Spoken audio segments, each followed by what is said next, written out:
Hello guys. So in this video, let's talk about your last programming assignment. So have you wondered how Google works, right? The search engine. How does Google know all the web pages in the world and be able to give you the most relevant result every time you perform a search on Google? Well, before that, there's an interesting feature in Google, which is that if you go onto google.com, there's this I'm feeling lucky button. And what this button usually does is that when you put in a keyword, for example, and then you click on I'm feeling lucky, usually that will redirect you to the same page or to it will redirect you to the very first result for this keyword. But what if you search for Google and then you click on feeling lucky? What will that do? Well, this person thought that it's kind of like recursion because it just keeps going back to Google. And if there's no, as you know, with recursion, if there's no stop condition, if there's no base case, then the recursion will just run forever. And eventually your computer will heat up and everything will blow up. So let's think about how can we compete with Google, right? So let's start with the basics. So first we need to understand what a web page is and also what is a URL. Well, the URL, we know that it's a uniform resource locator. It looks something like this. And it takes you to our course website, right? This URL. And what is a web page? Well, a web page is essentially a file, it's an HTML file that looks something like this, right? So an HTML file formats the text using these tags, HTML tags, and this A tag corresponds to a link. And if you click on C++ documentation, it will take you to this link. So the weird thing about the URLs is that the URL is somewhat inconvenient for us for indexing the URLs. Because if you think about it, the domain goes from um, specific to general, right? So from CS to UCR to .edu, whereas um, these directories that's after the URL, the pages that's after the domain, goes from general to specific, right? So it's kind of inconvenient when you try to sort the URLs.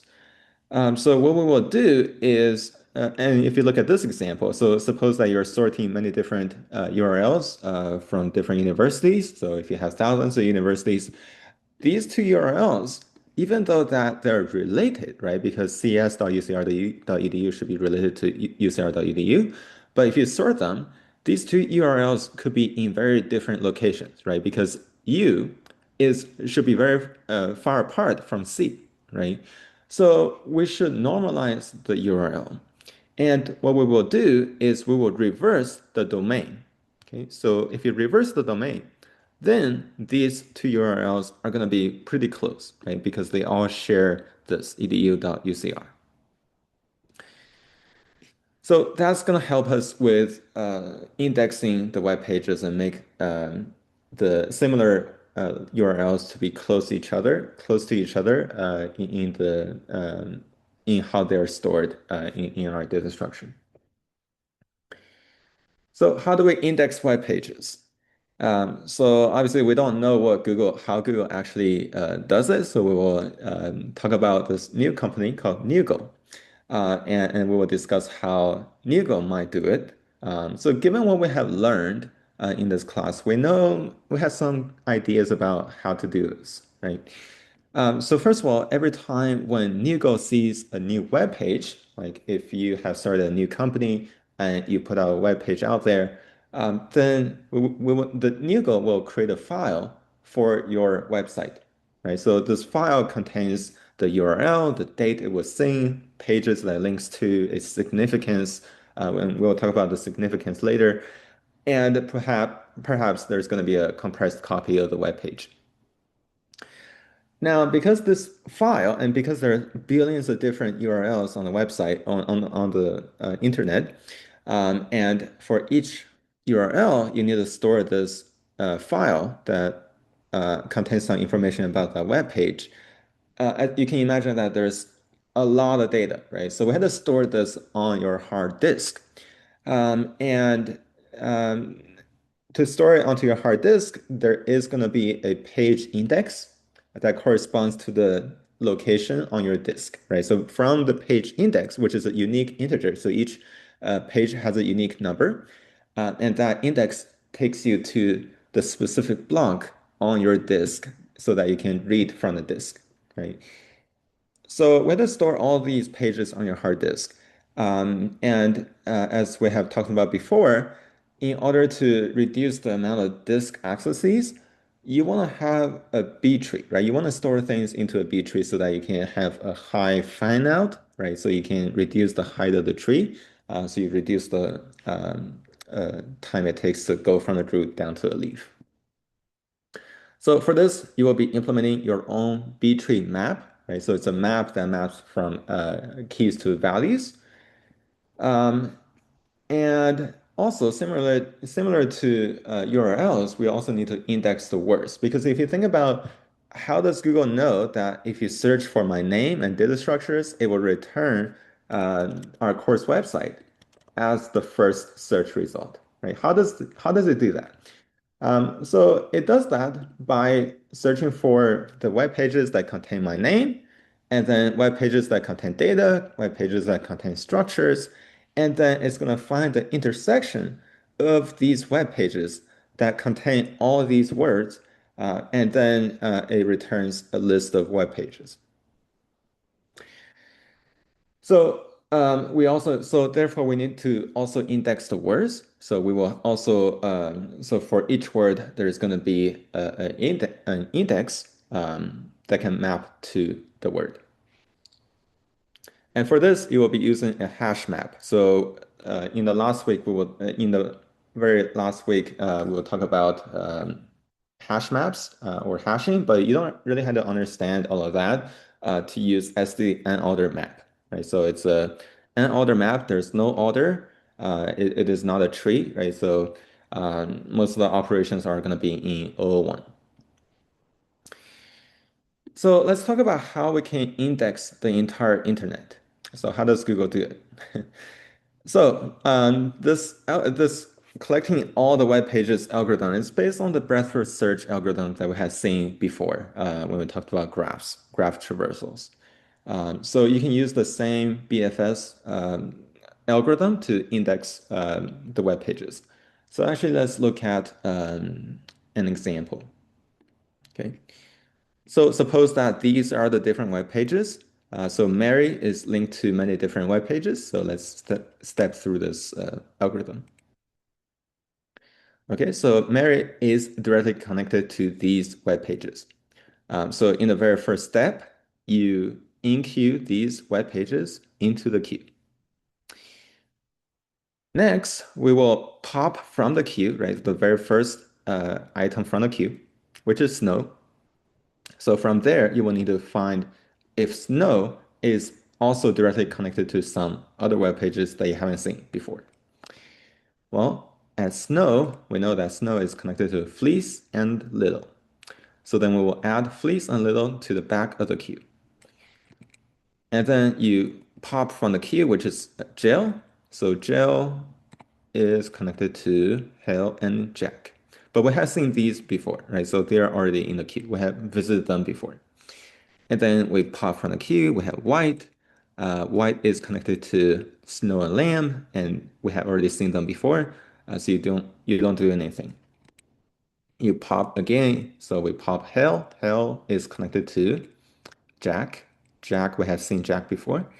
And then you pop, you get water. Water is connected to little, and we have seen little before. And then you pop lamb. Lamb is connected to Mary. We have seen Mary before. Jack, well, we have seen Jill before. And lastly, little, no, fleece is connected to snow, and we have seen snow before. And then you pop, then we have little, little is connected to water, and we have seen water before. Now we're done, right? So after everything from the queue is popped, then you have visit all of the nodes that you could visit.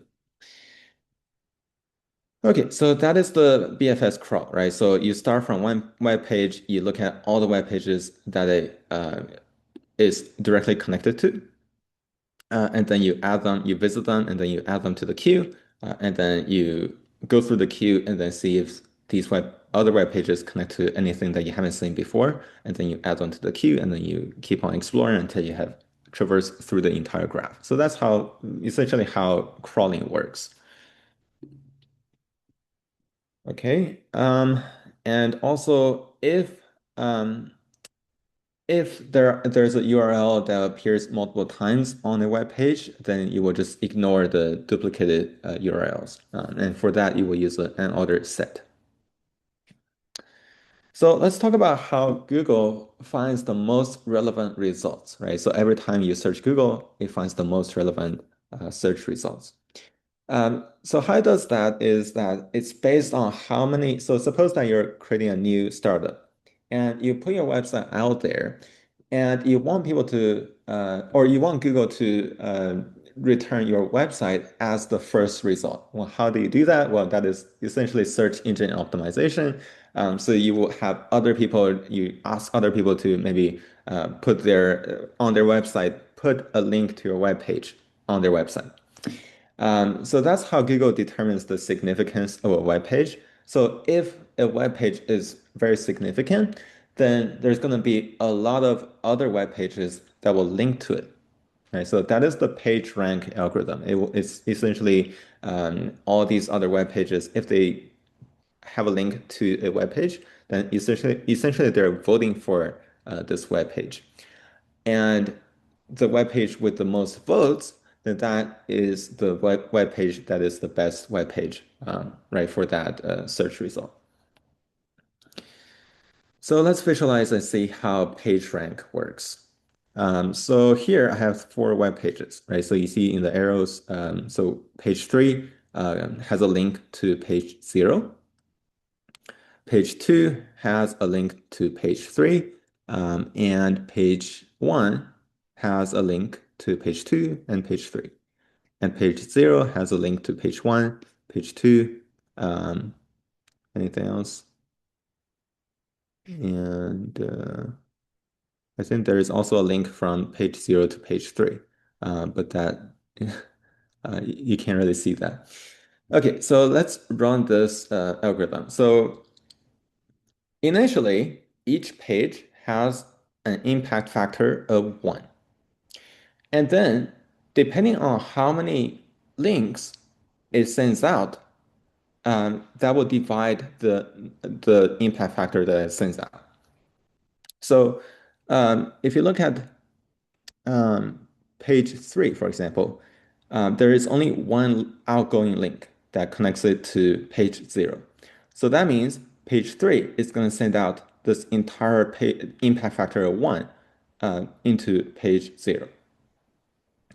Whereas for page 1, for example, it has these 2 outgoing links. So it's going to divide its impact factor of 1 by half, right? So it's going to send out 0.5 impact factor to page 3, 0.5 to page 2. And then page 0 sends out 3 links, right? So page 3, page 1, page 2. So each time it's going to send out 0.33 to each of the web pages. So in the next iteration, the impact factor for the web pages are going to be updated based on how other web pages link to your web page. Okay, so in the next iteration, page 3 gets 1.833. All right, the reason is because it gets 0.333 from page 0, it gets 0.5 from page 1, and it also gets 1 from page 2. Right, so that's 1.833. And for page 1, because it only gets one link from page 0 to page 1, so page 1 gets 0.33. And page 2, because it gets 0.33 and 0.5, right? So 0.33 from page 0, 0.5 from page 1, then it gets 0.833. right? So this is the second iteration. So you can see that if you just keep going, eventually the impact factors are going to converge, right? So eventually, so if we just do 20 iterations, in the last few iterations, the impact factors are pretty stable. So in this assignment, you will be performing 20 iterations of PageRank, and the impact factors for the pages will converge towards the end. Now, what if you have a web page that is a dead end, right? So in this example, page 2 does not have any outgoing links. And if you perform this page rank algorithm on this graph, eventually all the impact factors are gonna just evaporate because page 2 does not have a way to send its impact factor of 1 to any other nodes, right? So eventually, the total impact factor for this graph is gonna go to 0, right? So we'll keep going because page 2 does not have a way to distribute its impact factor. So to solve this, we will need to, so we will add this fix. So for pages that does not have any outgoing links, you will distribute its impact factor equally to all these other pages. Okay, so imagine that it has a link to page 3, page 0, and page 1. So it's going to divide its impact factor to all the other web pages. So with this, now this dead end has a way to distribute its impact factor. So if you run 20 iterations, you see that the total impact factor is still 4, right? So we're not leaking anything. Okay, so that's PageRank. And then for search, so how does Google search for keywords or how does it return the search results? Um, so we will use this merge-like algorithm. So let's visualize and see how it works.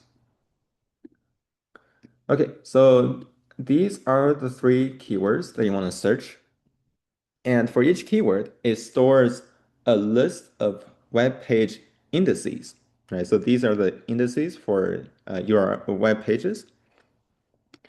So you always start from the very beginning, and then so if you have the first element as 2 for Jack and Jill is also 2, but for Mary is 0. So these 3 they're not aligned, right? So you will advance the iterator for Mary. So you increment Mary to the next one. And now we have this intersection of 2's. So this is page 2. Right, so we store this in a min heap, and it's ordered by the page rank impact. Because we want to return the most relevant results, right? So we will use a min heap to store the pages. Next, we will advance all the iterators. So we will go to the next one, and then now they all match, right? So we have this intersection, so we have page 3. So suppose that its impact factor is greater, so this is the more relevant page. And then we advance the iterators. Well, here they don't match, right? So then we will increment the lowest index. So we will increment from 4 to 5 for Mary. Well, now they match. Okay. And then we advance, and then at 6, they all match, right? So, and if 6 has an impact factor that's greater than page 5's, then 6 is going to be at the second index, right, in the min heap. And then if you advance once more, there's no more web pages for Jill to match with, right? So now we can stop. And lastly, I want to talk about how B-tree insertion works. So you can already implement this, right? So you can already, we talked about B-trees. So let's look at how B-tree works. Okay, so let's build this tree. And initially 10 is the root. Okay, and then you insert 20. 20 is in the root, and then insert 30. Okay, so now the root is full, right? So we don't want a node to be too full. So in this case, we will split the node. And to split the node, you will use the median of this node to be the new root, right? So 20 is the new root. Then we insert 40, right? So you compare 40 with 20. So 40 is greater than 20. So recurse on the right. And then recurse on the right, then you insert 40 there. Okay, insert 10 or 5. Yes. Insert 25. Okay.